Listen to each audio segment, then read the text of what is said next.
আসসালামু আলাইকুম ওয়া রাহমাতুল্লাহি ওয়া বারাকাতুহু। সকলেই সালামের জবাব দেন নাই।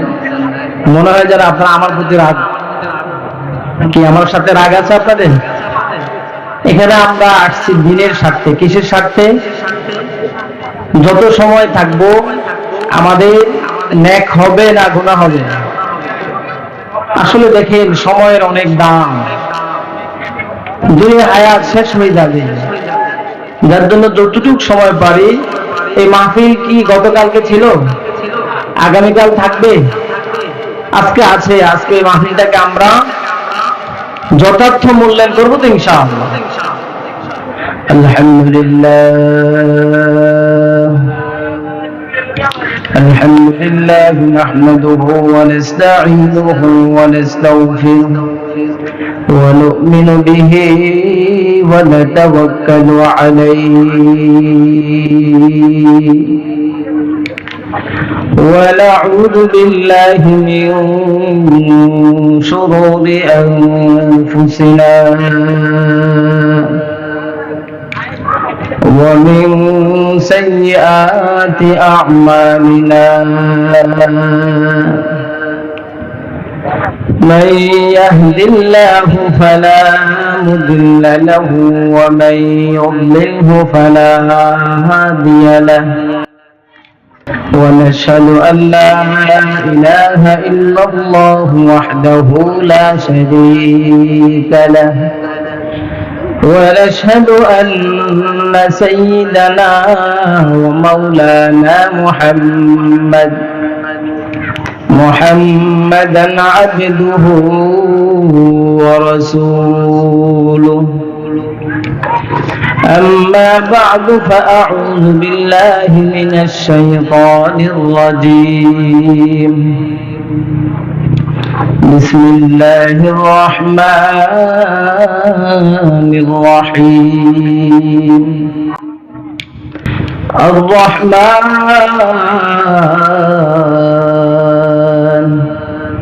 علم القرآن خلق الإنسان. وقال النبي صلى الله عليه وسلم بلغوا عني ولو آية. وقال تعالى إن الله وملائكته يصلون على النبي يا أيها الذين آمنوا صلوا عليه وسلموا تسليما. اللهم صل على محمد وعلى آل محمد সবাই পড়ি كما صليت على إبراهيم وعلى آل إبراهيم إنك حميد مجيد. اللهم بارك على محمد وعلى آل محمد كما باركت على إبراهيم وعلى آل إبراهيم إنك حميد مجيد. بلغ العلا بكماله كشف الدجى بجماله حسنت جميع خصاله. لا إله إلا الله لا إله জোরে লা ইলাহা মোহাব্বতে লা ইলাহা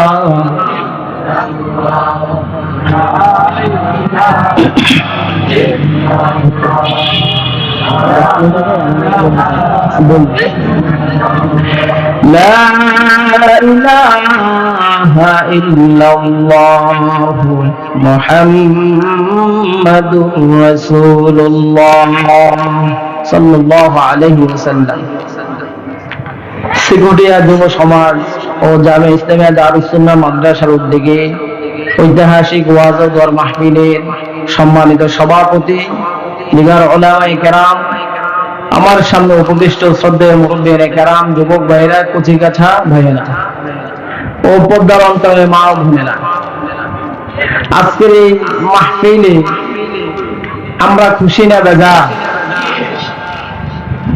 আমার মনে হয় আমরা খুব বেশি খুশি না। যদি একটু নৃত্যের আয়োজন করা হতো, গানের আয়োজন করা হতো, মনে হয় খুব বেশি মজা পাইতাম, নাকি? এলাকা ধ্বংস হতো না, ছেলে মেয়ের চরিত্র ধ্বংস হতো না।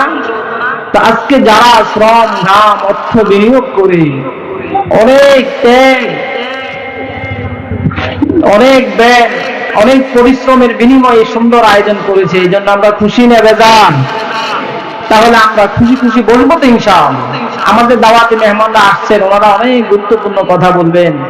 আমরা তো শাহরাস্তিরই সন্তান, আমরা যা অল্প সময়, ওনারা আসতে যত সময় লাগে অতটুকু সময় কথা বলবো, থাকবো তো ইনশাআল্লাহ। আসলে যেহেতু যুব সমাজের মাহফিল এবং মাদ্রাসার মাহফিল, তো আমি চাচ্ছি মাদ্রাসার গুরুত্ব এবং দ্বীনি শিক্ষার গুরুত্ব সম্পর্কে দু একটি কথা বলা।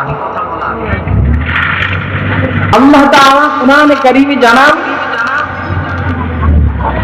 যে কোরআন জাননেওয়ালারাই মানুষ, যারা কোরআন জানে না তারা মানুষ না। কি বলছি বলেন? ভূমিকাটা বুঝতে হবে। কোরআনের জ্ঞান, কোরআনের শিক্ষা, কোরআনের আদর্শ যাদের মাঝে আছে তারাই মানুষ, তারা ব্যক্তি দেখে বাকিরা মানুষ না। এখন হয়তো আপনি বলতে পারেন যে হুজুর আপনি বলছেন তারা মানুষ না, এটা আমি বলি না, এটা কোরআনের কথা। কোরআনের শিক্ষা দীক্ষা আমাদের নাই, কিন্তু সম্মানের তো কমতি নেই। বড় চেয়ারটা তো আপনারা হুজুরাই আমাদেরকে দিয়ে থাকেন, সম্মান তো আপনারাই করেন। আমরা কেউ আবার কোরআন জানে অশুদ্ধ কোরআন। কি কোরআন বলে? অশুদ্ধ কোরআন বলে।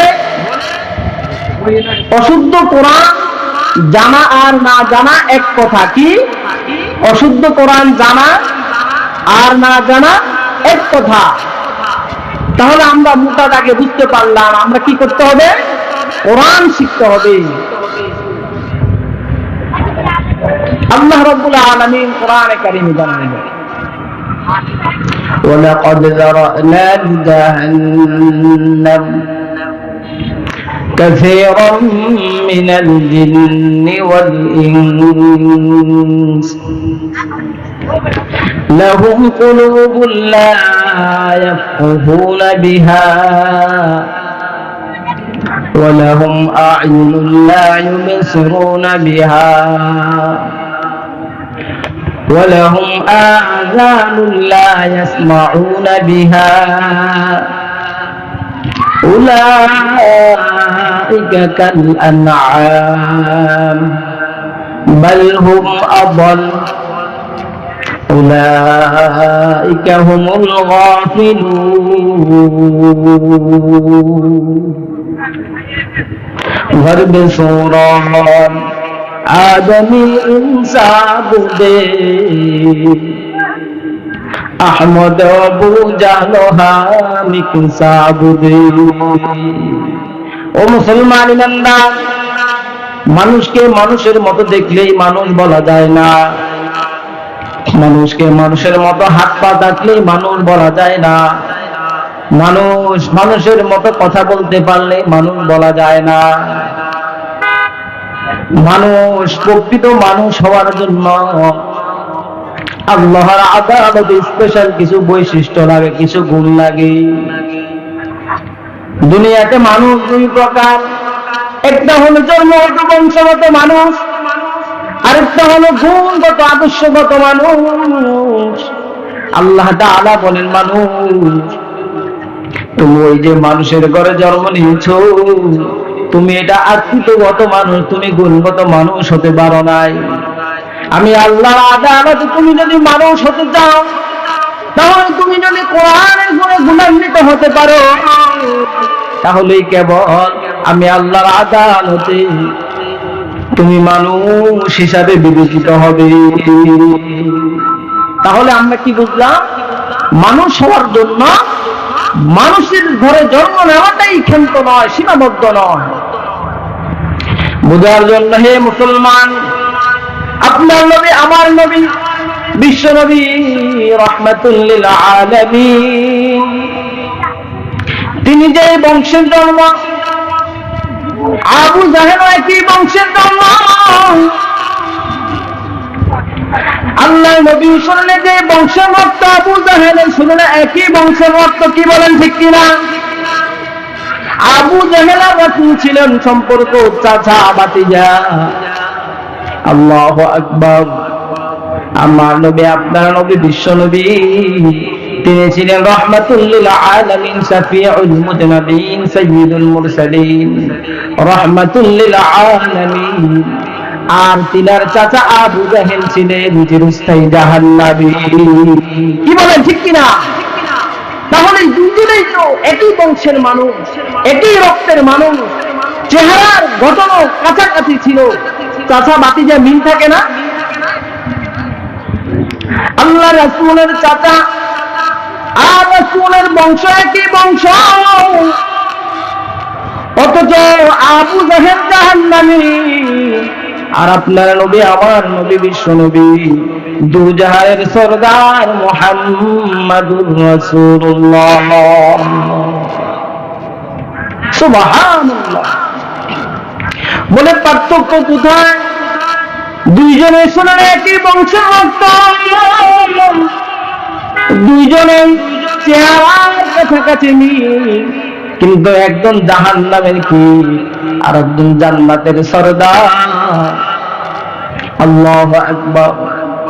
এখানে এই মূল বিষয়টা, কারণ পৃথিবীতে কোরআনের গুণে গুণান্বিত, কোরআনের আদর্শে আদর্শবান, সবচেয়ে উৎকৃষ্ট শ্রেণীর মর্যাদাবান মানুষটাকে মুহাম্মাদুর রাসূলুল্লাহ সাল্লাল্লাহু আলাইহি ওয়াসাল্লাম।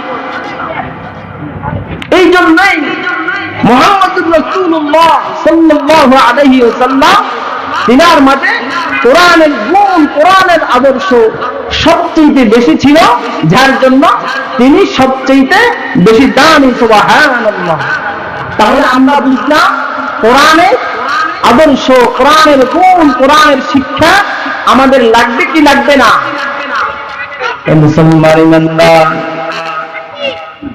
আল্লাহ তাআলা সূরাতুর রহমান আমাদেরকে জানায়া দেন, আর-রহমান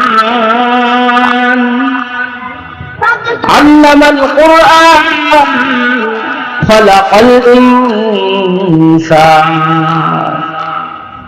আল্লাহ বলেন আর-রহমান, দয়াময় আমি আল্লাহ। বলেন দয়াময় কে? ওরা আপনাকে আমাকে বাঁচায় রাখছেন কে? আরো জোরে বলেন কে? আল্লাহ যদি না চাইতো,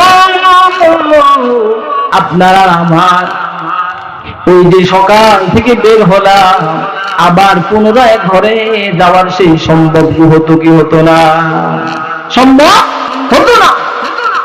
আল্লাহ রাব্বুল আলামিন বলেন, বান্দা, তোকে দুনিয়ার কোন মানুষ যদি একটু রহম করে, একটু দয়া করে, আল্লাহু আকবার, একজন ব্যবসায়ীকে যদি কেউ ব্যবসায়ের রাস্তা দেখাই দেয়, একজন চাকরিজীবীকে কেউ যদি চাকরির জন্য সহযোগিতা করে, একজন মানুষ বিদেশ যাবে, বিদেশের জন্য কাউ যদি কেউ সহযোগিতা করে, আমরা তামাম জীবন তার এই গুণকীর্তন করি কি করি না?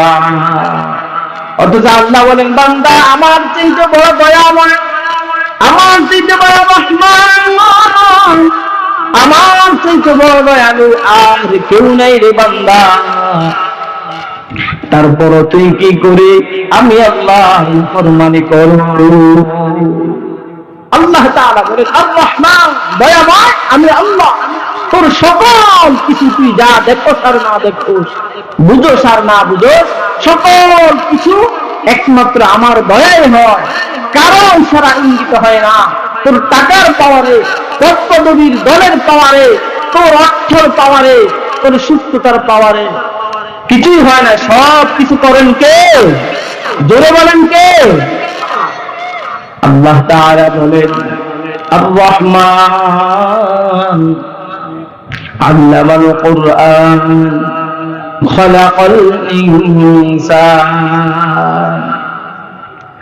علم القرآن قرآن শিক্ষা দিয়েছে খলাকাল ইনসান মানুষ বানাইছে বুঝে থাকলে বলুন আগে কি শিক্ষা না আগে মানুষ জন্ম আগে জন্ম না আগে শিক্ষা যদি বলে জন্ম না হলে কি শিক্ষা নেওয়া যায় তার আল্লাহ তাআলা এখানে আগে শিক্ষার কথা বললে পরে কি বললেন জন্মের কথা বললেন আল্লাহ রাব্বুল আলামিন এখানে একটু তরতিব পরিপন্থী কথা বলছেন মনে হয় কারণ মানুষ জন্ম হবে আগে তারপরে শিখবে কিন্তু আল্লাহ তাআলা এখানে আগে শিক্ষার কথা আনলেন পরে জন্মের কথা আনলেন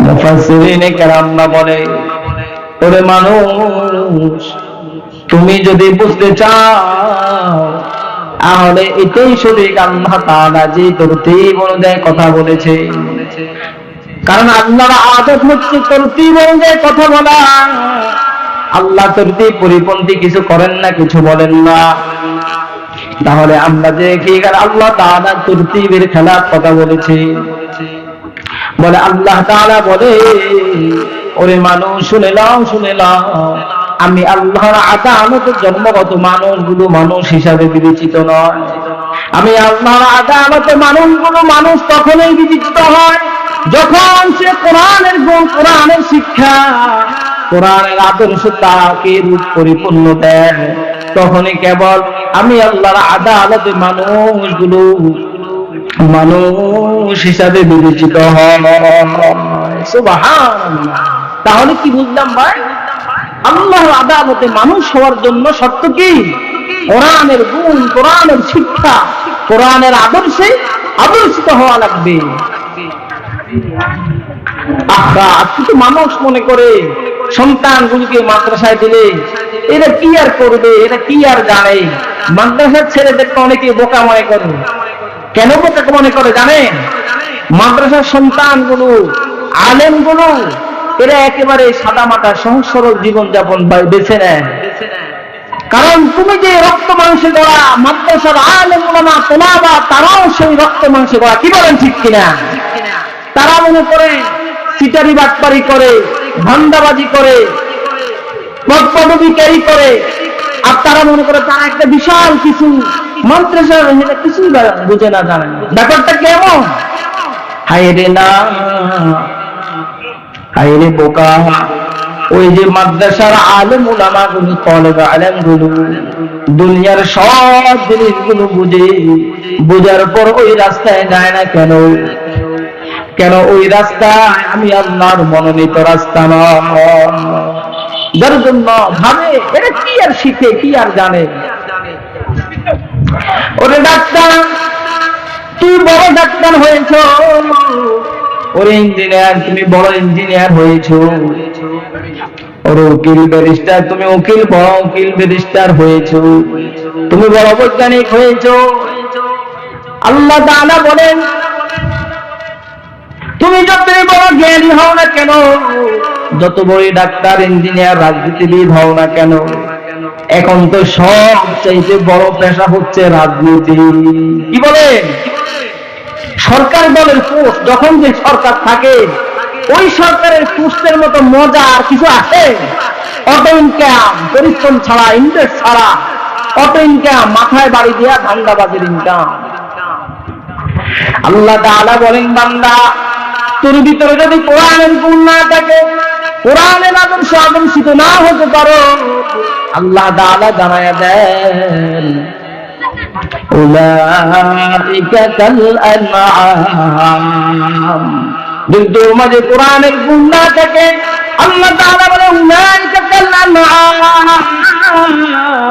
তুই চতুষ্পদ জন্তুর ন্যায় আল্লাহু আকবার আল্লাহ তাআলা চতুষ্পদ জন্তুর ন্যায় বলে ক্ষান্ত হন নাই আয়াতের অপর অংশে বলেন বালহুম আবাল